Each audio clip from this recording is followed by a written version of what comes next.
IT job కోసం చూస్తున్నారా? ఐటీలో కెరియర్ బిల్డ్ చూసుకోవాలనుకుంటున్నారా? అయితే సమాధానం కోడింగ్ ట్యూటర్.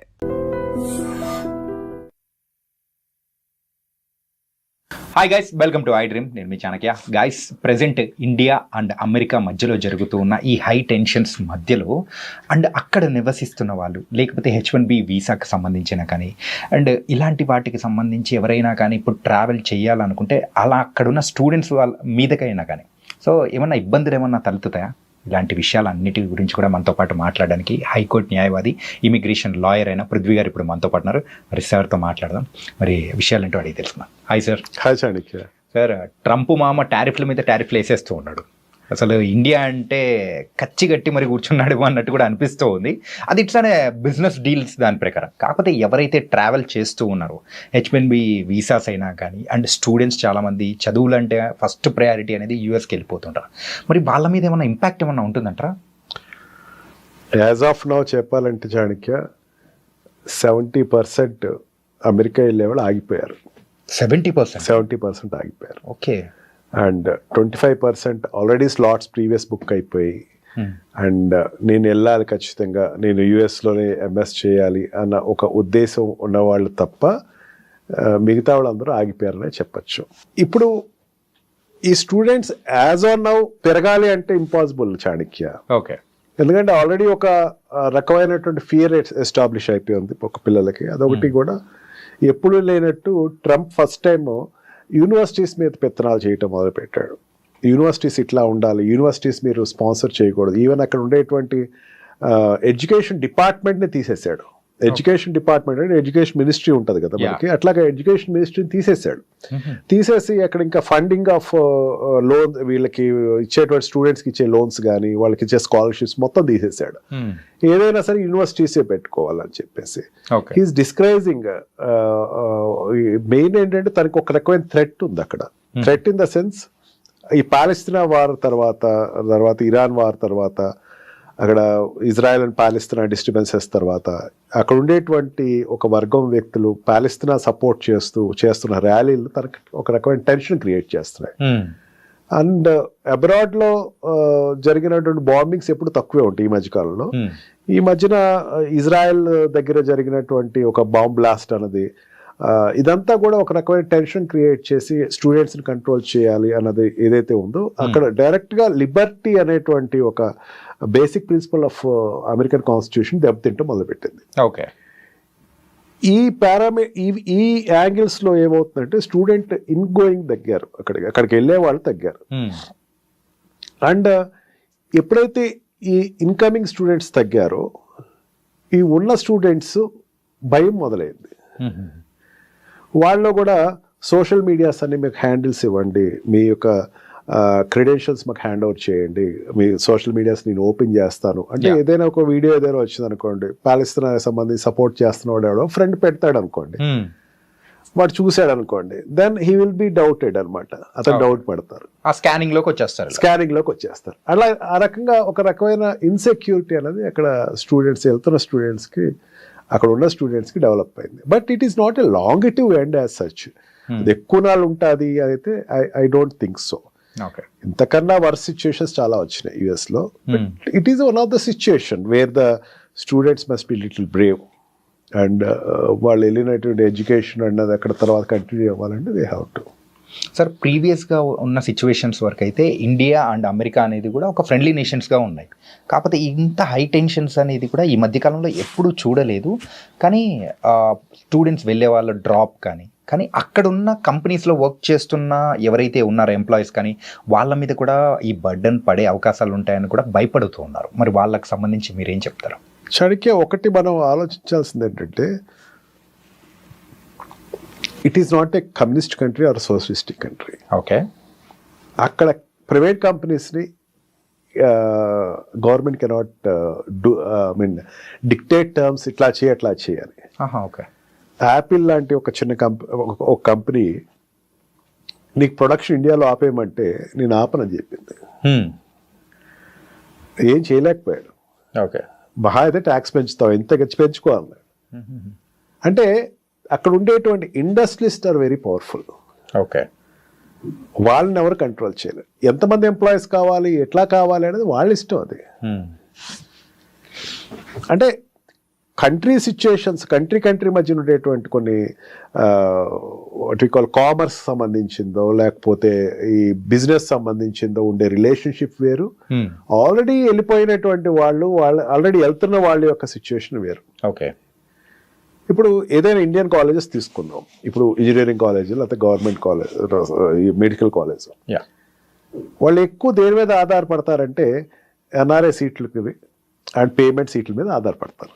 మీరు ఎవరైనా ఏ కాలేజ్నైనా అడగండి, ఓపెన్ ట్రూత్ అది.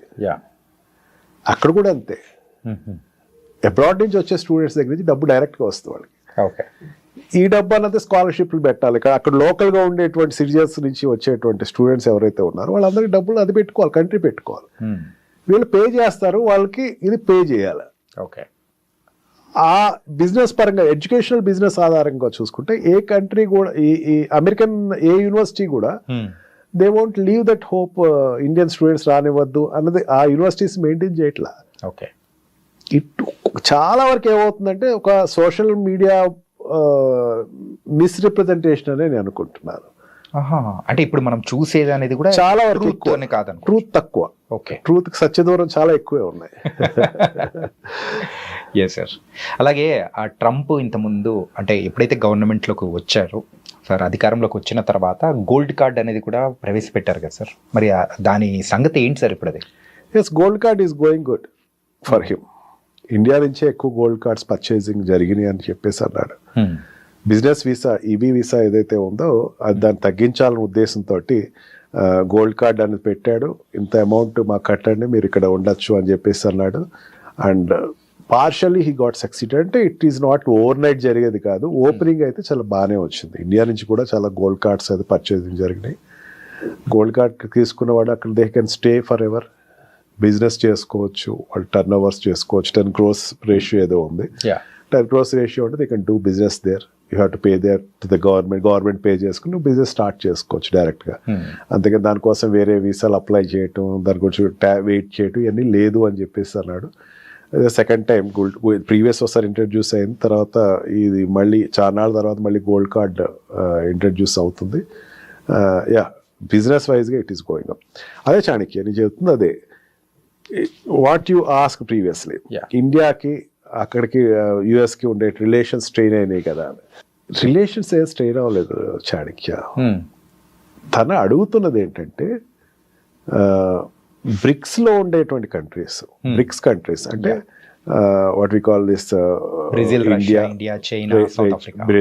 రష్యా, ఇండియా, చైనా, ఇవన్నీ కలిసి ఒక సౌత్ ఆఫ్రికా, ఇవన్నీ కలిసి ఒక కొత్త కరెన్సీని ప్లాన్ చేస్తున్నాయి అండ్ డాలర్ను పక్కన పెడుతున్నాయి. అక్కడ ట్రంపే కాదు, ట్రంప్ కాకుండా ఇంకోటి ఉన్నా సరే అదే చేస్తారేమో నా ఉద్దేశంలో. Okay, because is it competition for their country.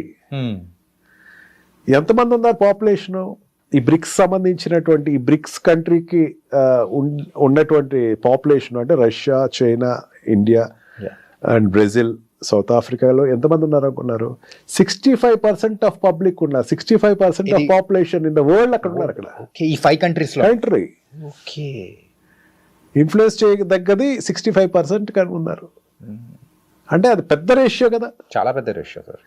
ఇది వస్తే గనక డాలర్ యొక్క విలువ తగ్గిపోతుంది అని ఒక భయం అన్నది ఆ కంట్రీకి ఎక్స్ప్రెస్ చేశాడు. బ్రిక్స్ని డిస్కరేజ్ చేయాలి. ట్రంప్ దగ్గరే కాదు అది, అంతకు ముందు ఉన్నటువంటి బైడెన్ కానీ, అంతకు ముందు ఉన్నటువంటి వాట్ వి కాల్ ప్రెసిడెంట్స్ ఎవరైనా సరే, బైడెన్ కావచ్చు, అంతకు ముందు ఉన్నటువంటి వాళ్ళే ఎవరైనా సరే దీన్ని డిస్కరేజ్ చేశారు. ఎందుకు డిస్కరేజ్ చేశారంటే బ్రిక్స్ వస్తే వాళ్ళ వ్యాపారాలు జరగవు. ఓకే, ఈ సిచ్యుయేషన్లో ఏమైంది, ఇండియా మీద ఇప్పటి వరకు లేదు, మొన్నటి వరకు లేదు. పాకిస్తాన్ ఈవెన్ సింధూర్ వార్ జరిగినప్పుడు కూడా సిచ్యుయేషన్స్ ఆర్ గుడ్. మెయిన్ మనం క్రూడ్ తెచ్చుకుంటున్నాం అక్కడి నుంచి, రష్యా నుంచి డైరెక్ట్గా క్రూడ్ తెచ్చుకుంటున్నాం, తక్కువ రేటు తెచ్చుకుంటున్నాం. అమెరికాకి నష్టం కదా దానివల్ల నష్టం ఎవరికంటే నాటో కంట్రీస్కి నష్టం. అంటే European countries, NATO excluding America, ఆ యూరోపియన్ కంట్రీస్కి నష్టం. వాళ్ళ కంట్రీస్ నుంచి తెచ్చుకోవాలి, అది జరగట్లా. అండ్ ఆల్సో మనం అప్పు చాలా వరకు పే చేస్తాం. మరి చాలా ఎక్కువ అప్పు ఉండేది క్రూడ్లో. అందుకే సౌదీ కంట్రీస్ని మనం పెద్దంత ఖాదరు చేయకపోవడం కారణం అది. ఓకే, మనం చాలా వరకు అప్పు పే చేస్తాం. ఇదివరకు చాలా అప్పు ఎక్కువ ఉండేది మనకి, పే బ్యాక్ ఎక్కువ చేసాం మనం. అండ్ వాళ్ళ కాన్ఫిడెన్స్ కూడా ఇది పే చేసేస్తారు అని. రష్యా నుంచి ఎక్కువ తీసుకుంటున్నాం మనం, తక్కువ రేటుకి ఎక్కువ తీసుకుంటున్నాం. మిగతా కంట్రీస్కి దానికి దగ్గర దగ్గర $2 బిలియన్ ఎంతో మనకి డిఫరెన్స్ అనేది కూడా డిఫరెన్స్ ఎక్కువ లాభం అన్నది వస్తుంది. ఇక్కడ ఏమైందంటే తనకి అక్కడ జరుగుతున్న వార్కి, రష్యాకి జరుగుతున్న వార్లు ఏమైందంటే ఎప్పుడైతే ఈ నాటో కంట్రీస్ ఒత్తిడితోటి యుఎస్ ఈ స్పీకింగ్ ఏ న్యూ ఫార్మ్లా, నువ్వు ఇండియా నువ్వు వెళ్ళి అక్కడ తెచ్చుకోవద్దు అని. కానీ అమెరికా అక్కడ ఉండేటువంటి రష్యాలో ఉండే కార్లు తెప్పించుకుంటుంది, ఎలక్ట్రానిక్ గూడ్స్ తెప్పించుకుంటుంది, కానీ నువ్వు మాత్రం వెళ్ళి తెచ్చుకోవద్దు అనేసరికి దీనికి India is so stubborn. Okay, మా కంట్రీకి నువ్వెవరు చెప్పడానికి? మా కంట్రీకి చెప్పాల్సినటువంటి నీకు సంబంధం లేదు కదా. అండ్ నాటో కంట్రీస్కి అయితే గట్టి వార్నింగ్ ఇచ్చాడు నిన్న ప్రైమ్ మినిస్టర్. అసలు మీకు నాకు సంబంధం ఏంటి? అసలు మీరు ఎక్కడెక్కడ వ్యాపారం చేసుకుంటారు మేము అడిగాము ఎప్పుడైనా సరే. ఉక్రెయిన్ వార్కి మీకు సంబంధించింది, ఉక్రెయిన్ వార్కి మాకు సంబంధం నాటోకి సంబంధించింది. We're not the members of NATO. Right, నాటోలో మీ మెంబర్స్ కాదే అని చెప్పి చాలా గట్టి సమాధానం అయితే చెప్పడం జరిగింది. And India is very stubborn.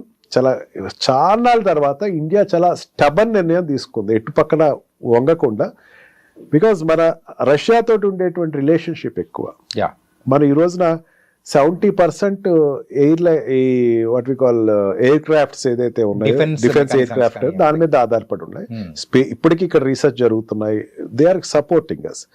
And Russia మన పక్కన ఉంటే చైనా మన కంట్రోల్లో ఉంటుంది. అది మర్చిపోద్దు మనం. చైనా కొంచెం ఏదైనా ఎదురు తిరుగుతుంది అన్నది ఏదైనా ఉంటే Russia will control that. Situation control చేస్తుంది. అందులో that's why Modi is going to China very soon. It is one of the good indication. China తోటి ఎప్పుడు మనం యుద్ధం పెద్దగా పెట్టుకోకూడదు, ఎందుకంటే పెద్ద కంట్రీ కాబట్టి. ఈ రెండు కంట్రీస్ సపోర్ట్ ఇచ్చినంతసేపు అది ప్రాబ్లం ఏం కాదు మనకి. ఈ అక్కస్ తోటి ఏమైందంటే ఒకసారి 50% టారిఫ్ పెంచింది. కొన్ని sectors there is loss, but కొన్ని సెక్టర్స్ ఆక్వా ఫీల్డ్ లాస్ వస్తుంది. గోదావరి జిల్లాలకు ఉండేటువంటి ఆక్వా ఫీల్డ్ ఎక్కువ, వాళ్ళ ఆక్వా ఫీల్డ్ మీద ఆధారపడతారు, వాళ్ళకి కొంచెం లాస్ వస్తుంది. అండ్ టెక్స్టైల్ ఇండస్ట్రీస్ కొన్ని లాస్ అవుతున్నాయి. అండ్ ఫార్మా ఇండస్ట్రీస్, మెయిన్గా ఫార్మా ఇండస్ట్రీ మనకి ఇక్కడ ఉండేటువంటి మోడీ డ్రగ్స్ ఏదైతే ఉన్నాయో ఎక్కువ అక్కడ సేల్ ఉంటుంది, వాటికి కొంచెం ఉంటుంది. బట్ ఫార్మాకు అయితే తన లిబర్టీ ఇచ్చాడు. దీంట్లోంచి ఈ 50%లో ఫార్మా తీసేస్తున్నారు, ఎందుకంటే వాళ్ళకి అవసరం. ఓకే, తనకి ఏదైతే అవసరం అదే ఎక్కువ నాళ్ళు ఇది ఉంటుంది అని అయితే నేను అనుకోవట్లేదు. ఎందుకంటే కంట్రీ లాస్ వాళ్ళకి, మనకన్నా లాస్ వాళ్ళకి ఎక్కువ ఉంటుంది. ఓకే, అండ్ డైమండ్స్కి సంబంధించినటువంటివి కొన్ని సెక్టర్స్ అయితే ఇట్ క్లియర్లీ కొంచెం లాస్ అయితే ఉంటుంది. This is called commerce. Relationship is different. ఈ రోజున మనం పాకిస్తాన్ తోటి యుద్ధానికి వెళ్తే అమెరికా భారతదేశానికి సపోర్ట్ ఇచ్చే పరిస్థితి ఉంది. And also for any other activities America ఇండియాకి సపోర్ట్ ఇస్తే ఆ ప్రాబ్లం ఏం లేదు. Commerce is difference. ఓకే, వ్యాపారమే. అందుకని దానికి దీనికి సంబంధం పెట్టక్కల. And the students and the employees which are existed there in America, నేనైతే చాలా వెరిఫికేషన్ అయితే చేసుకుంటా ఉంటాను. మీరు చెప్తే నమ్మొచ్చానికే రోజుకి ఒక 5-6 నా క్లయింట్స్ వెరిఫై చేసుకుంటాను అబ్రాడ్లో, యూఎస్లో ఉన్న సిచ్యువేషన్ అట్లా ఎక్కడేం లేదు అసలు అంటారు వాళ్ళు. They are very cool. Students also very cool. మన ఐడ్రీమ్ ద్వారా చెప్తున్న parents of students, don't get worried, your children are safe. They will be the safest people because they are in liberal country, not communist country or socialistic countries. Nice sir. ఏంటంటే అక్కడికి వెళ్ళిన తర్వాత parents ఇక్కడ ఉన్న వాళ్ళు చాలా వరకు భయపడుతూ ఉంటారు. అరే ఈ పేపర్లో ఇన్ని రాస్తూ ఉన్నారు, అసలు వీడియోస్ ఏమో ఇన్ని వస్తూ ఉన్నాయి, అరే ఇన్ని టారిఫ్లు వేస్తున్నాడు, ఈరోజు ఇలా ఉందంటే రేపు శత్రు దేశంగా చెప్తాడేమో, ఇలా చాలా మిస్కన్సెప్షన్స్ అనేది కూడా ఉన్నాయి. దానికి మాత్రం you are the perfect person to say that answer. And చాలా చక్కగా చెప్పారు sir. So thank you so much sir. Thank you. నిజంగా ప్రస్తుతం ఉన్నటువంటి సమాజం దేనికి ప్రయారిటీ ఇస్తుంది? ఆర్థిక సంబంధాల చుట్టూ మాత్రమే తిరుగుతోంది. మళ్ళీ ఎన్నికలంగానే చాలా విరక్తి కలుగుతాం. మంచి అనిపిస్తుంది కదా, లేడీస్ కూడా ఛాలెంజింగ్ జాబ్స్ చేసినప్పుడు చాలా బాగుంటది. ట్రాఫిక్ అసిస్టెంట్స్ గా నియమించిన ట్రాన్స్జెండర్స్ అందరితో సాల్యూట్ చేయించుకుంటున్నారు. ఫుడ్ డెలివరీ ఇవ్వటానికి వెళ్ళినటువంటి డెలివరీ బాయ్ అనిల్ పై కళ్ళ ముందు పెళ్ళండి